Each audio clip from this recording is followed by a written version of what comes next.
આપણા ગુજરાતના પનોતા પુત્ર અને ભારત દેશના યશસ્વી વડાપ્રધાન માનનીય નરેન્દ્રભાઈ મોદીજીના વિકાસ સૂત્રને સાકાર કરવા ગુજરાતની સંવેદનશીલ સરકાર કટિબદ્ધ છે.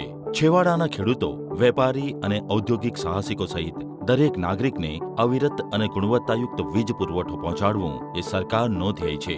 આ જ દિશામાં ગુજરાત સરકારના ઉર્જા વિભાગ હેઠળ Gujarat energy transmission corporation limited GETCO સંસ્થા આજે રાજ્યમાં કુલ 2472 જેટલા કાર્યરત વીજ સબસ્ટેશનોનું યોગ્ય સંચાલન કરી ગુજરાતના સર્વાંગી વિકાસને નવી ઊંચાઈઓ તરફ દોરી રહ્યું છે.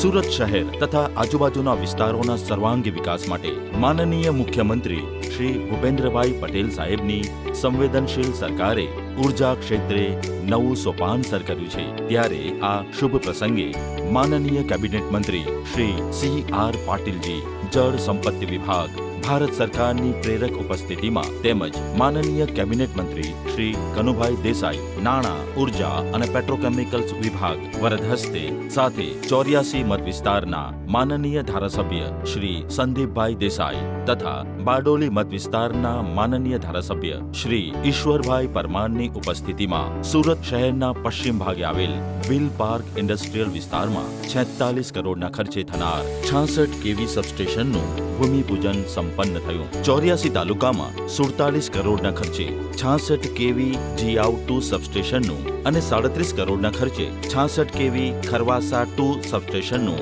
ભૂમિપૂજન સંપન્ન કરવામાં આવ્યું. પલસાણા તાલુકામાં 36.5 કરોડના ખર્ચે નવનિર્મિત 66 કેવી રૂંગટા સબસ્ટેશનનું લોકાર્પણ કરવામાં આવ્યું.